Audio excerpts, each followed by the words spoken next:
جہنم کے پجاری از قلم اے حمید۔ قبرستان کی سنسان اندھیری رات، یہ مسلمانوں کا قبرستان معلوم نہیں ہوتا تھا۔ قبروں پر جو کتبے لگے وہ تکون اور چکور ہیں، محراب نما نہیں ہیں۔ کسی کتبے پر اللہ رسول پاک کا نام نہیں لکھا، بلکہ ہر کتبے پر انسانی کھوپڑیوں کا نشان بنا ہوا ہے۔ اس نشان کے نیچے مرنے والے کا نام اور تاریخ وفات لکھی ہوئی ہے۔ یہ کسی اور ہی قوم، کسی اور ہی فرقے کے لوگوں کا قبرستان لگتا ہے۔ یہ بڑا پرانا قبرستان ہے۔ قبروں کی حالت بے حد شکستہ ہو رہی ہے۔ کئی قبروں کے کتبے گرے ہوئے ہیں، جو گرنے سے بچ گئے وہ ٹیڑھے ہو کر ایک طرف کو جھک گئے ہیں۔ قبرستان ایک چار دیواری میں گھرا ہوا ہے۔ یہ چار دیواری خستگی کا شکار ہے اور جگہ جگہ سے ٹوٹ پھوٹ گئی ہے۔ قبروں کو جانے والا راستہ ایک ڈیوڑی میں سے ہو کر گزرتا ہے، جس میں دن کے وقت بھی اندھیرا چھایا رہتا ہے۔ ڈیوڑی کی پیشانی پر بھی کھوپڑی کا نشان بنا ہوا ہے۔ ایک جنگلی بیل نے ڈیوڑی کو آدھی دیوار کو ڈھانپ رکھا ہے۔ قبروں کے اوپر عجیب شکل والے ڈراؤنے درختوں کی بے برگ و بار سوکھی ٹہنیاں اپنے پنجے پھیلائے جھکی ہوئی ہیں۔ آدھی رات کا وقت ہے، شاید یہ مہینے کی سب سے تاریک رات ہے۔ اندھیرے میں قبروں پر جھکے ہوئے تکونے اور چکور کتبے سایوں کی طرح لگ رہے ہیں، جو قبروں کے اوپر جھک کر ساکت ہو گئے ہیں۔ ہر طرف موت کی خاموشی اور سناٹا چھایا ہے۔ ایک پر اسرار سی دھند چاروں طرف پھیلی ہوئی ہے، جس نے قبرستان کی ماتمی فضا کو اور زیادہ سوگوار بنا دیا ہے۔ اسی خاموشی اور سناٹے میں تھوڑی دیر بعد دبی دبی گھٹی ہوئی ایک انسانی آواز سنائی دے جاتی ہے۔ کبھی یہ آواز ایک لمبی کرہ میں تبدیل ہو جاتی ہے۔ ایک لمحے کے لیے یہ آواز خاموش بھی ہو جاتی ہے۔ اس کے بعد ٹھک ٹھک کی آواز آتی ہے، جیسے کوئی لکڑی کے کسی تختے کو اکھاڑنے کی کوشش کر رہا ہو۔ قبرستان کی پراسرار خاموشی میں یہ رونگٹے کھڑے کر دینے والی آواز ایک قبر کے اندر سے آ رہی تھی۔ یہ تازہ بنی ہوئی قبر تھی۔ لگتا تھا کسی میت کو وہاں دفن کیے 6-7 گھنٹے ہی گزرے ہیں۔ چھڑکاؤ کی وجہ سے قبر کی مٹی ابھی تک گیلی تھی اور اس پر چند ایک تازہ پھولوں کے ہار پڑے تھے۔ آواز اسی قبر کے اندر سے آ رہی تھی۔ کیا اس قبر میں کسی کو زندہ دفن کر دیا گیا تھا، یا مرنے کے بعد مردہ قبر میں زندہ ہو گیا تھا؟ اس سوال کے جواب کے لیے ہم آپ کو تھوڑا پیچھے لیے چلتے ہیں۔ یہ قبر ایک انسان کی تھی، ایسے انسان کی جس کا نام جمشید تھا اور جس کا تعلق آتش پرستوں کے ایک قدیم فرقے سے تھا۔ اس فرقے کے لوگ مرنے والوں کو آتش پرستوں کے عام رواج کے برخلاف زمین میں دفن کرتے تھے۔ آتش پرستوں کے اس فرقے کی صرف چند ایک لوگ ہی باقی رہ گئے تھے۔ ان آتش پرستوں میں کالے جادو ٹونے کا عام رواج تھا۔ یہ لوگ سینکڑوں برس پہلے وسطی ایشیا کے ایک ملک سے نقل مکانی کر کے بھارت آ کر آباد ہو گئے تھے۔ ان میں سے چند ایک خاندان پاکستان بننے سے پہلے پنجاب اور سندھ میں آ کر آباد ہو گئے تھے۔ یہ بڑے محنتی، دیانتدار اور کاروباری لوگ تھے، مگر ان میں کچھ گھرانے ایسے تھے جنہوں نے جادو ٹونے اور بدروحوں کو حاضر کرنے اور ان سے سفلی کام لینے کا دھندا شروع کر دیا تھا۔ جمشید کا تعلق ایسے ہی ایک آتش پرست کے منحرف قبیلے کے خاندان سے تھا، جو پاکستان کے ایک دور دراز گاؤں میں آباد تھے۔ جمشید خاندان کے دوسرے لوگ چھوٹا موٹا کاروبار کرتے تھے، مگر جمشید نے راتوں رات امیر بننے اور بغیر ہاتھ پیر ہلائے دنیا بھر کی دولت جمع کرنے کے لیے سفلے اور کالے جادو کی کتابوں کو پڑھنا شروع کر دیا۔ ان کے گھر میں کالے جادو کی ایک پرانی کتاب تھی۔ جمشید نے اس کتاب کو کئی بار پڑھا اور اسے لے کر دور دراز گاؤں سے لاہور شہر میں آ گیا۔ یہ سن 1965 کے بعد کا واقعہ ہے۔ لاہور میں آ کر جمشید نے شہر کی ایک کالونی میں مکان کرائے پر لے لیا اور مکان کے باہر جمشید عامل کا چھوٹا سا بورڈ لگا کر جادو ٹونے کا دھندا شروع کر دیا۔ ضعیف الاعتقاد لوگوں نے دنیا کے ہر معاشرے میں ہیں، چنانچہ ایسے لوگوں کو جمشید کے پاس اپنے مسائل لے کر آنے میں کوئی دقت نہ ہوئی۔ ان میں ضعیف الاعتقاد عورتیں زیادہ تھیں۔ جمشید انہیں جادو ٹونا بتاتا، تعویذ لکھ کر دیتا اور ان سے بھاری فیس وصول کرتا۔ جس کا کام اتفاق سے ہو جاتا وہ جمشید کا اور زیادہ عقیدت مند بن جاتا، جن کا کام نہ ہوتا وہ یہی سمجھتا کہ اس سے ہی کوئی غلطی ہو گئی ہے، اس میں عامل کا کیا قصور۔ کچھ ہی عرصے بعد جمشید کافی خوشحال ہو گیا۔ وہ 30-35 سال کا بھرپور صحت مند نوجوان تھا۔ شادی اس نے نہیں کی، وہ دنیا کا دولت مند ترین آدمی بن کر کسی امیر ترین گھرانے میں شادی کرنا چاہتا تھا۔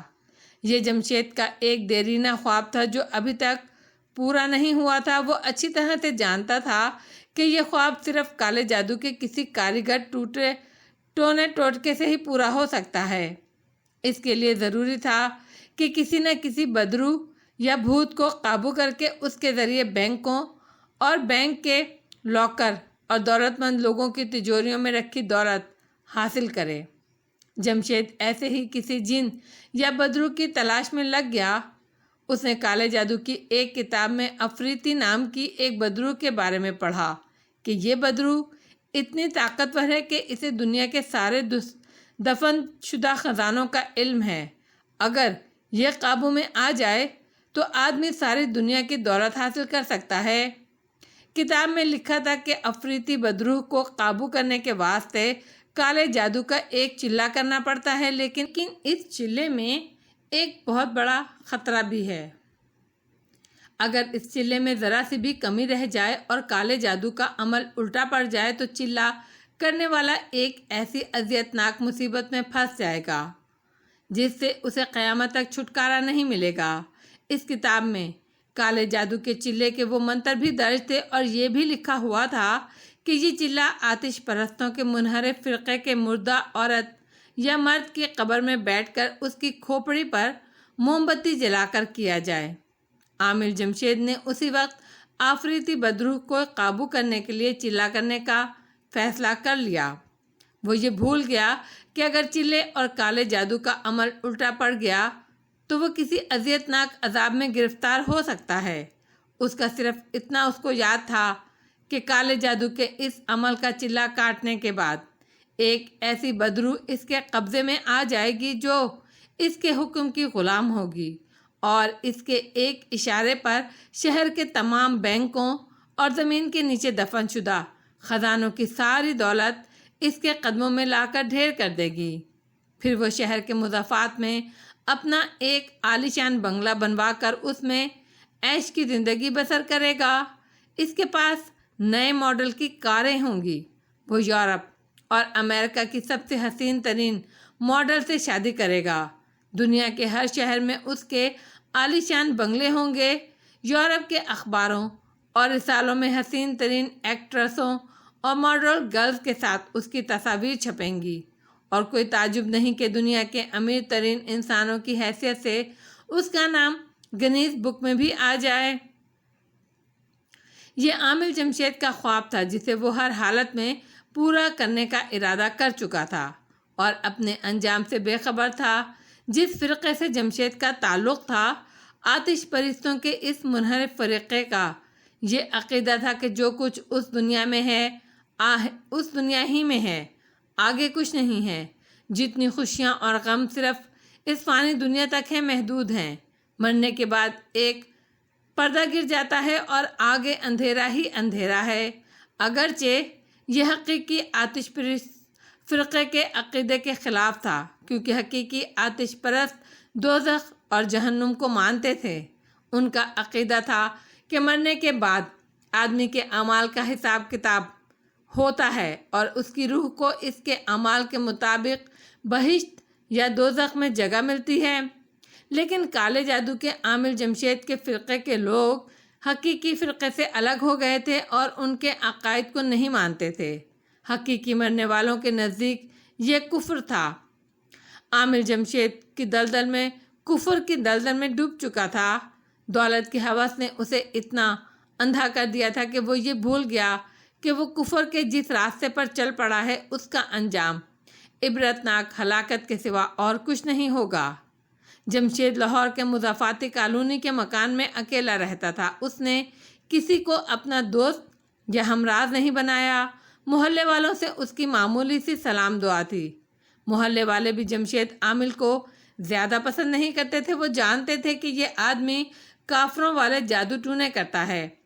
چونکہ عامر جمشید کے جادو ٹونے سے کبھی کسی کو کوئی نقصان نہیں پہنچا تھا، اسی لیے محلے والے درگزر سے کام لے رہے تھے۔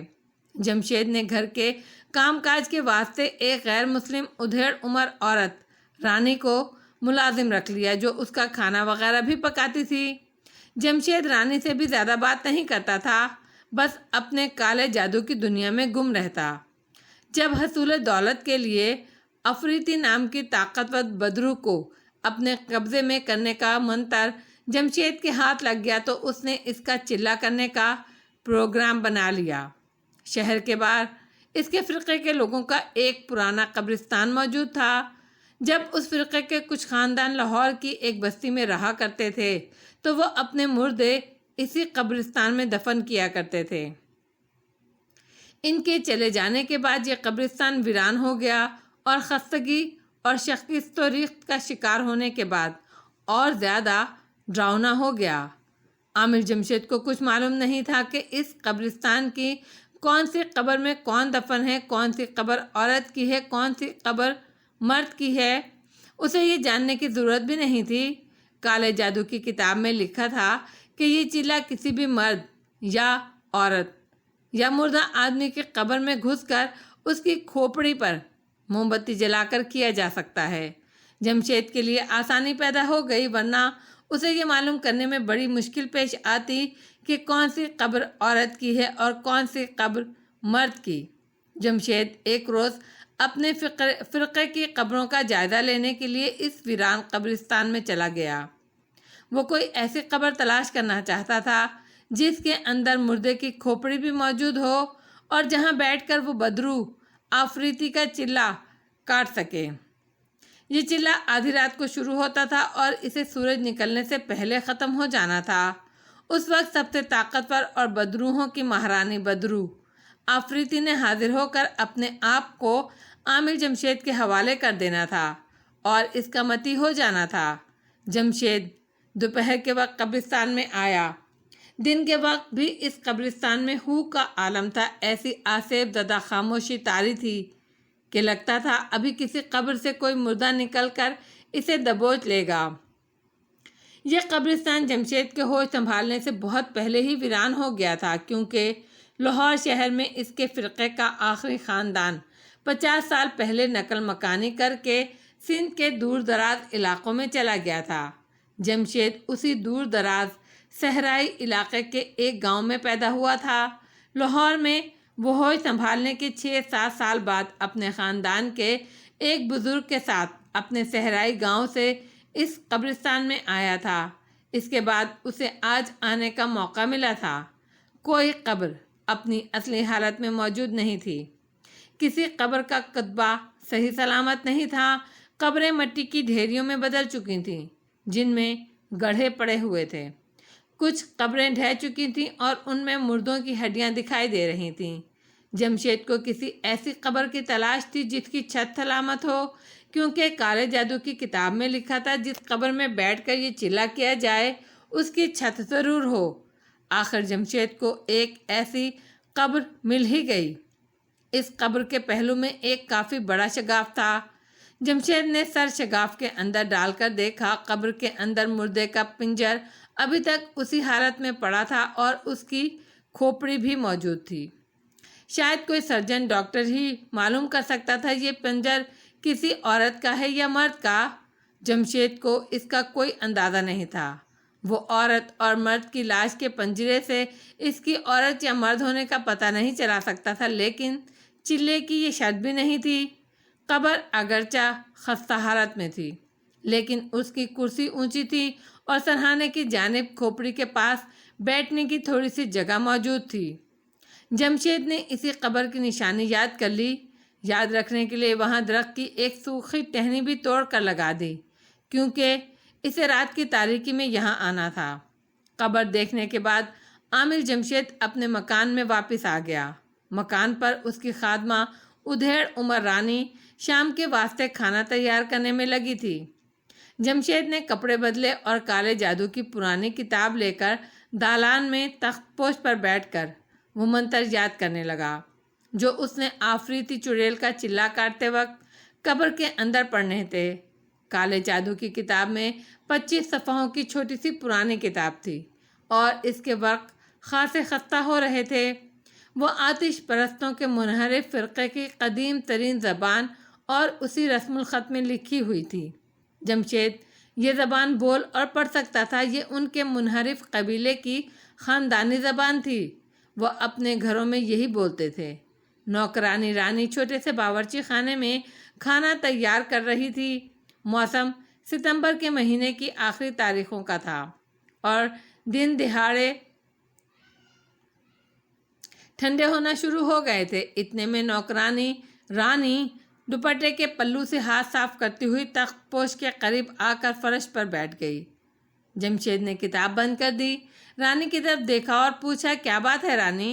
رانی کہنے لگی، بابو جی، آپ کے جانے کے بعد ایک بزرگ آدمی آیا تھا۔ جمشید بولا، اسے کہہ دینا تھا کہ میں گھر پر نہیں ہوں۔ رانی بولی، میں نے کہہ دیا کہ بابو جی گھر پر نہیں ہیں۔ جمشید نے تعجب سے پوچھا، پھر اب تم کیا کہنا چاہتی ہو؟ رانی کہنے لگی، میں یہ کہنا چاہتی ہوں بابو جی کہ اس بزرگ آدمی نے آگے سے کہا کہ میں جانتا ہوں جمشید گھر پر نہیں ہے اور میں یہ بھی جانتا ہوں کہ وہ کہاں گیا ہے۔ وہ آئے تو اسے میری طرف سے خبردار کر دینا کہ وہ جادو ٹونے اور کالے جادو کے چلے کرنے سے باز آ جائے۔ یہ کافروں کا کام ہے اور پاکستان اسلام کا گھر ہے۔ بس اتنا کہہ کر وہ بزرگ بندہ چلا گیا۔ عامر جمشید پر رانی نوکرانی کی باتوں کا کوئی اثر نہ ہوا۔ اس قسم کے بزرگ کبھی کبھار اسے نصیحت کرنے آتے تھے اور اسے کالا جادو سے منع کرنے کے لیے اس کے پاس آ جایا کرتے تھے۔ جمشید نے نوکرانی رانی کی زبانی اس بزرگ کی باتیں ایک کان سے سن کر دوسرے کان سے نکال دیں اور رانی سے کہا، اب جاؤ اور جا کر اپنا کام کرو۔ رانی جانتی تھی جمشید اس کی عزت کرتا ہے اور اس کی بات سن لیتا ہے۔ رانی نے ہمدردانہ لہجے میں کہا، بیٹا، تم یہ جادو ٹونے کا کام چھوڑ کیوں نہیں دیتے؟ جب سے اس بزرگ بندے کی باتیں سنی ہیں میرا دل ڈرنے لگا ہے۔ جمشید نے کہا، یہ میرا کاروبار ہے رانی، میں یہی کام کر کے اپنی روٹی کماتا ہوں اور پھر میرے جادو ٹونے سے آج تک کسی کو کوئی نقصان نہیں پہنچا۔ نوکرانی بولی، بیٹا، میں تمہیں اپنے بچوں کی طرح سمجھتی ہوں، میں نہیں چاہتی تمہیں کوئی دکھ پہنچے۔ میں تمہیں یہی کہوں گی کہ جادو ٹونے کا کام چھوڑ ہی دو۔ خدا کا دیا تمہارے پاس سب کچھ تو ہے، کوئی دوسرا کاروبار شروع کرو۔ جمشید کو نوکرانی رانی کی باتیں بری لگی تھی مگر وہ اس کا ادب کرتا تھا۔ کہنے لگا، رانی، میں سوائے اس کام کے دوسرا کوئی کاروبار نہیں کر سکتا، تم بے فکر رہو، مجھے کچھ نہیں ہوگا، اب جاؤ۔ ادھیڑ عمر رانی اٹھ کر باورچی خانے میں چلی گئی۔ عامر جمشید پھر سے کالے جادو کے منتر کرنے لگا۔ یہ 3 منتر تھے جنہیں یاد کرنا تھا۔ اسے بڑی جلدی جلدی منتر یاد ہو گئے۔ رانی جمشید کو رات کا کھانا کھلانے کے بعد اپنے گھر چلی گئی۔ جمشید کالے جادو کی کتاب لے کر بیٹھ گیا۔ منتر اگرچہ 3 ہی تھے مگر ان کی زبان مشکل اور الجھی ہوئی تھی۔ جمشید ہر منتر کو بار بار دہرانے لگا۔ آج رات اسے قبرستان میں چلا کرنے جانا تھا۔ اس کے لیے اتنی تیاری کی ضرورت نہیں تھی، اسے صرف اپنے ساتھ ایک ماچس، ایک موم بتی اور تھوڑا سا لوبان لے کر جانے کی ضرورت تھی۔ رات کے 10 بجے اسے نہانے کے بعد دوسرے کپڑے پہن لیے اور ٹیلی ویژن کھول کر بیٹھ گیا۔ ٹیلی ویژن پر کوئی ڈرامہ ہو رہا تھا۔ جمشید کو 2 گھنٹے وہیں گزارنے تھے۔ ڈرامہ ختم ہوا تو دوسرا پروگرام شروع ہو گیا۔ جب کمرے میں لگی ہوئی گھڑی نے رات کے ٹھیک 12 بجائے تو جمشید اٹھ کر کھڑا ہوا۔ موم بتی، ماچس اور لوبان ان کا لفافہ جیب میں ڈالا، کمرے کی بتی جلتی رہنے دی مکان سے باہر نکل کر دروازے کو تالا لگایا اور آدھی رات کی خاموشی اور اندھیرے میں قبرستان کی طرف روانہ ہو گیا۔ اس کا مکان کالونی میں ایسی جگہ پر تھا جہاں اس کے ارد گرد نزدیک کوئی دوسرا مکان نہیں تھا۔ کچھ دور کالونی کا بڑا بازار تھا جس کی ساری دکانیں بند تھیں۔ جمشید کالونی سے نکلتے ہی کھیتوں میں ہو گیا۔ وہ اپنے دل میں کالے جادو کے تینوں منتر بار بار دہرا رہا تھا جو اب اسے پوری طرح سے یاد ہو گئے تھے۔ وہ آتش پرستوں کے منحرف فرقے کے ویران قبرستان کے پاس پہنچ گیا۔ قبرستان کا شکستہ دروازہ رات کے اندھیرے میں ڈوبا ہوا تھا۔ قبرستان کی ڈیوڑی میں بھی خوفناک تاریکی چھائی تھی۔ وہ ڈیوڑی میں سے گزر کر اب قبروں کے درمیان چل رہا تھا۔ شکستہ قبریں اندھیرے کی چادر اوڑھے چپ چاپ پڑی تھیں۔ عامر جمشید دن کے وقت قبر پر درخت کی ٹہنی کی نشانی لگا کر گیا تھا۔ وہ اس قبر کے پاس آ کر بیٹھ گیا۔ اس نے موم بتی جلا کر اس کی روشنی میں جھک کر شگاف میں سے قبر کے اندر دیکھا۔ مردے کا پنجر صحیح سلامت حالت میں اسی طرح پڑا تھا۔ اس کی کھوپڑی بھی گردن کی ہڈی کے اوپر ٹکی ہوئی تھی۔ جمشید قبر میں داخل ہو گیا۔ اس نے لاش کی کھوپڑی کو غور سے دیکھا۔ یہ عام انسانی کھوپڑیوں سے ذرا بڑی کھوپڑی تھی۔ جس شخص کی لاش کا یہ پنجر تھا وہ اونچے قد کاٹ کا آدمی معلوم ہوتا تھا۔ جمشید نے کھوپڑی کے اوپر پگھلی ہوئی موم کے قطرے گرا کر موم بتی لگا دی۔ کھوپڑی کے قریب ہی لوبان سلگا دیا اور کھوپڑی کی طرف منہ کر کے کالے جادو کے منتر پڑھنا شروع کر دیے۔ اس کا چلہ شروع ہو چکا تھا۔ قبرستان کا ماحول ہولناک سناٹے میں ڈوبا ہوا تھا۔ عامر جمشید بھی دل میں کالے جادو کے منتر دہرا رہا تھا۔ اس کے ہونٹ بند تھے۔ اس نے 2000 مرتبہ یہ منتر پڑھنے تھے۔ اس طرح یہ چلہ رات کے آخری پہر تک جاری رہنا تھا۔ اس نے اپنی نگاہیں موم بتی کی لو پر مرکوز کر رکھی تھی۔ موم بتی کی لو بالکل ساکت تھی۔ جب وہ 100 مرتبہ کالے جادو کے منتر دہرا چکا تو اسے موم بتی کی لو میں عجیب و غریب شکلیں نظر آنے لگیں۔ کبھی کسی عورت کا چہرہ سامنے آتا اور کبھی ایک شیر ایک طرح سے دوڑتا ہوا آتا اور دوسری طرف نکل جاتا۔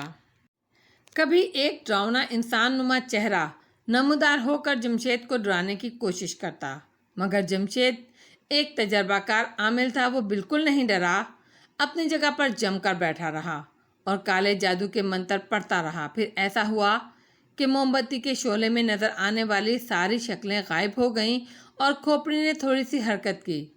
جمشید منتروں کا جاپ کرتے ہوئے کھوپڑی کو دیکھ رہا تھا۔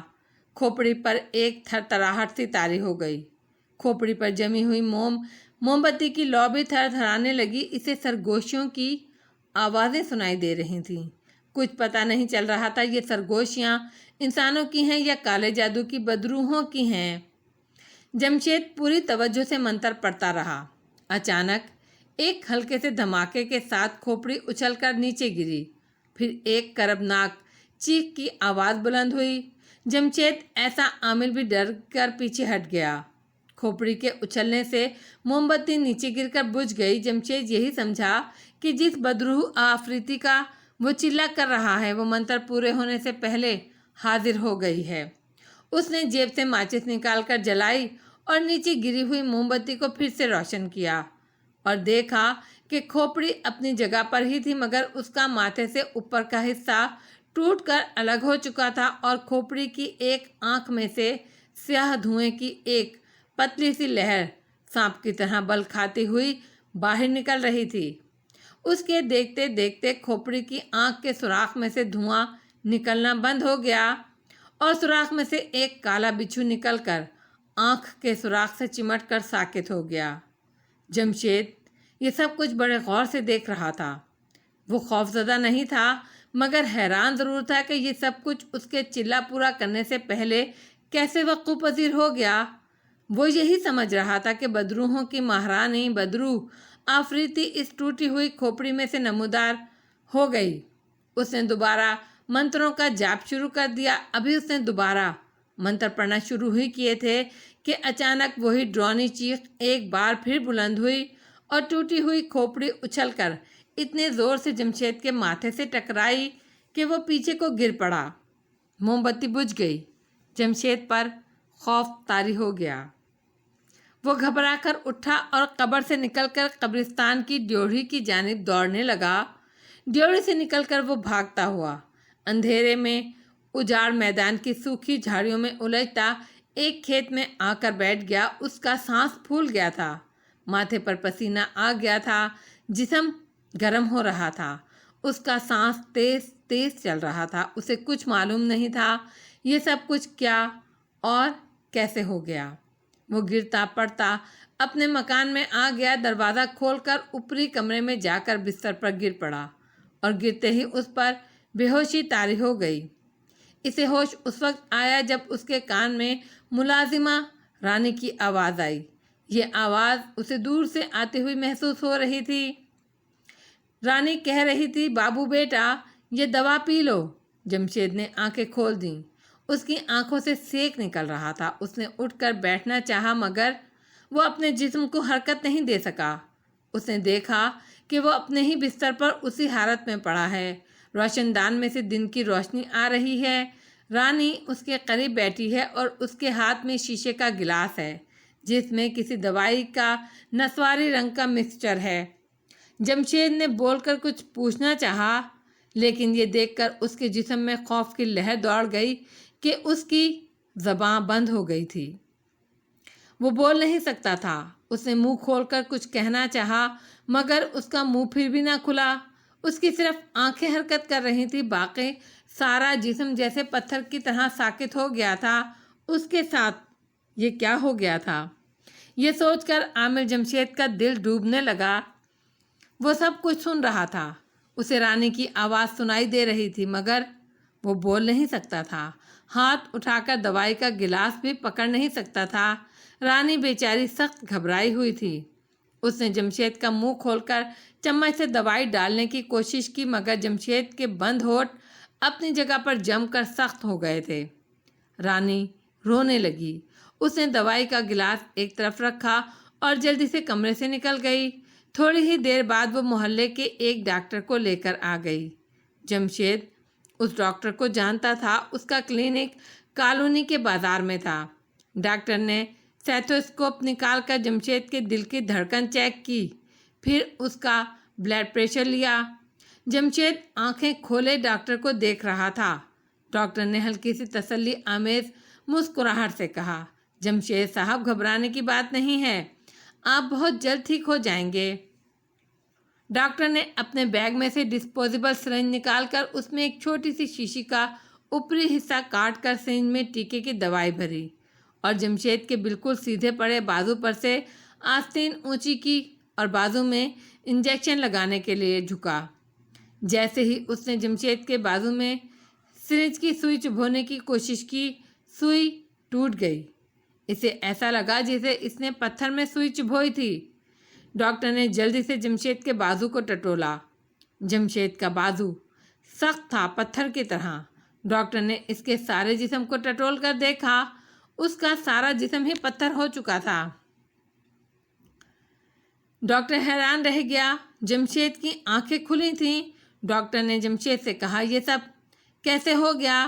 جمشید نے کوئی جواب نہیں دیا، ٹکٹکی باندھے ڈاکٹر کو رحم طلب نظروں سے دیکھتا رہا۔ ڈاکٹر نے جمشید کے ہونٹوں پر انگلی رکھ کر دبایا مگر ہونٹ بھی پتھر کی طرح تھے۔ ڈاکٹر نے جلدی سے سیتھوسکوپ بیگ میں رکھی اور رانی سے کہا، انہیں فوراً ہسپتال لے جاؤ۔ رانی کے ہاتھ پیر پھول گئے۔ اس نے جلدی سے محلے کے 2-3 آدمیوں کو بلایا اور جمشید کو ٹیکسی میں ڈال کر ہسپتال پہنچا دیا۔ اس وقت دن کے 11 بجے تھے۔ ہسپتال میں ڈاکٹروں نے جمشید کو چیک کیا مگر ان کی سمجھ میں نہ آیا کہ مریض کو ہوا کیا ہے۔ سب سے زیادہ ڈاکٹروں کو اس بات پر حیرانی تھی کہ مریض کا جسم پتھر کیوں ہو گیا ہے۔ نہ اسے انجیکشن لگا سکتے تھے، نہ اسے خوراک دی جا سکتی تھی۔ صرف مریض یعنی جمشید کا دل بدستور دھڑک رہا تھا۔ وارڈ کے انچارج ڈاکٹر نے الگ ہو کر اپنے اسسٹنٹ ڈاکٹر سے کہا، یہ شخص تقریباً مر چکا ہے، صرف دل ابھی تک دھڑک رہا ہے اور آنکھوں میں تھوڑی بہت حرکت ہے، تھوڑی دیر میں یہ بھی ختم ہو جائیں گے۔ رانی بیچاری جمشید کے بستر کے قریب بینچ پر سوگوار بیٹھی تھی۔